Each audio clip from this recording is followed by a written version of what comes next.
this is Lady Boulay, and I hope you're having a wonderful day. Thank you for your support. Thank you for subscribing to the channel. Thank you for your thumbs up, for your comments, and thank you for sharing the videos. Thank you for all you do to support the channel. And yes, we are commanded to love one another, whether we want to or not, or whether we agree with each other or not. Well, this is Congressman Jamaal Bowman. He represents the 16th District of New York City, which includes New Rochelle, Mount Vernon, Yonkers, and the South Bronx. And that's primarily Black and Hispanic and white. You know, they always overestimate how many white people are there, but it's mostly Black and Hispanic. Jamaal Bowman was elected to Congress in 2020. And he right away joined that so-called progressive group with AOC and Ilhan Omar and Ayanna Pressley. Now, he's the only man involved with that crowd. But he decided he was going to hitch his wagon to that group. So when he came up for a primary this time, yesterday, he lost. It should have been an easy win for Jamaal Bowman. But he lost because really he backed the wrong horse. I do not understand a Black man going into Congress representing a district that's 50% Black and Hispanic, really. And I believe it's more than 50%. But he goes into Congress and takes up with a progressive group of women. If you're going to get primaried and voted out of Congress, it ought to be something that has to do with your people. As a Black man, if he's going to get voted out of Congress, it should be something. It should be because he's doing something proactive for his own people. This article comes from The Atlantic entitled "Why Jamaal Bowman Lost." And it says, the New York progressive veered too far left of his constituents. And I'm not really sure about that. I don't think it was his constituents. Most likely it had more to do with the war in Gaza and the fact that the people who didn't like the stand he took put money behind an opponent, and the opponent beat him in the primary. But what did Black people all over this country say when that war in Gaza began? Everybody in unison said, "This is not our fight."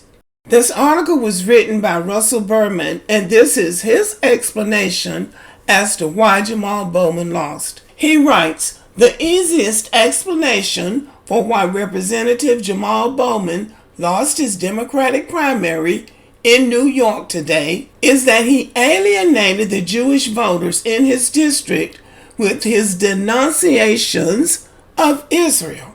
So see, he did just what Black people said. It's not our fight. You don't need to say anything. That explanation is reasonable as far as it goes.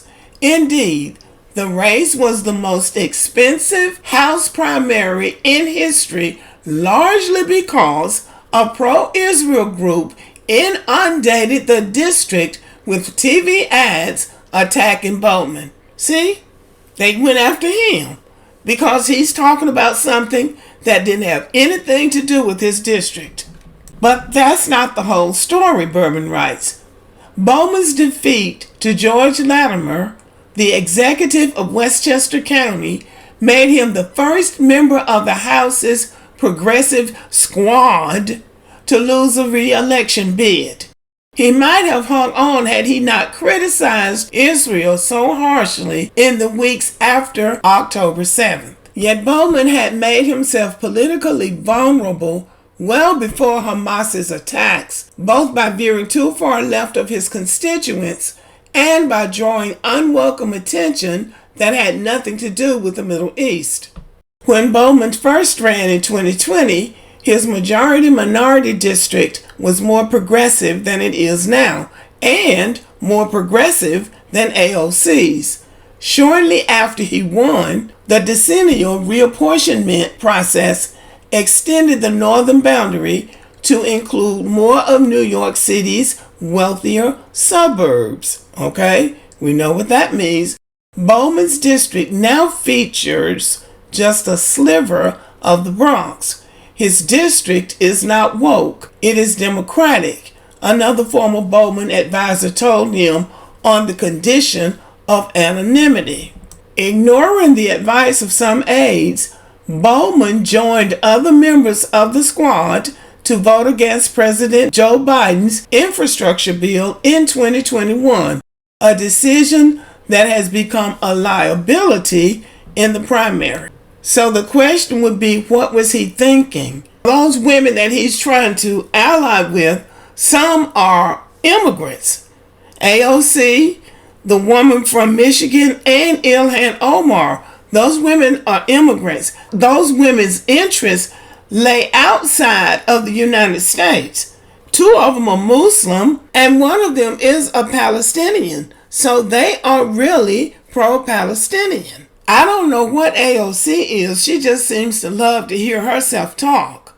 And the rest of them are just doing something to get attention. That's all I see. Because they don't ever really get anything accomplished outside of the greater Congress. But he got caught up with the wrong crowd. Now, he did give lip service to reparations for Black Americans. But he sided against Israel. And when they say his district was reapportioned and it became less of the Bronx, they took the Bronx with all those blacks and Hispanics out and added the wealthier suburbs of New York City. That's Jewish people.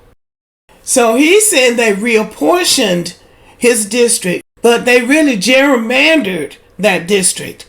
What they did was they sliced the district in two and moved a large number of the blacks and Hispanics in another district and moved Jewish people into his district so they could vote against him, run all of those ads against him, and beat him in the primaries. So that's what they did to him.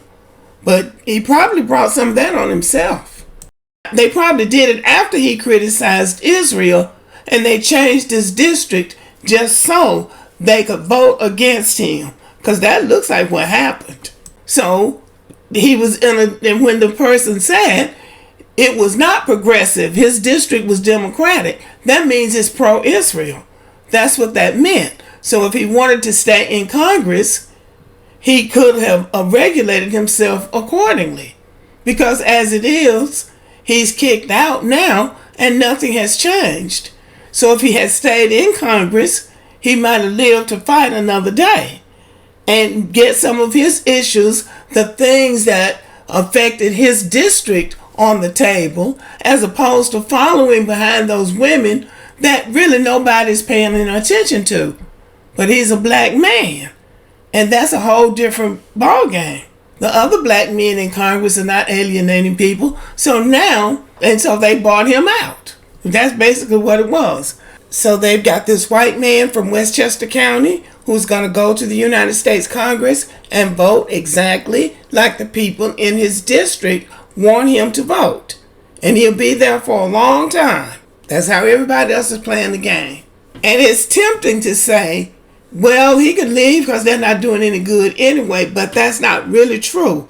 Because sometimes they vote on things and that vote is very close. Sometimes it's 2 or 3 votes. And they'll vote on stuff that will end up hurting you, and you won't know till years later that they voted on this bill in Congress and the Republicans all voted one way and the Democrats voted against it. And then that's when it matters. That's how come it really matters to vote if you care. In my opinion, he backed the wrong horse. That was not our issue. There are things going on in the 16th district that he needs to pay attention to and let the people take care of what's going on in Israel, whose job it is. Now that's how I see it, but y'all let me know what you think about this. Thank you for listening. Subscribe to the channel, give me a thumbs up, leave a comment, share the video, and as always, have a great day.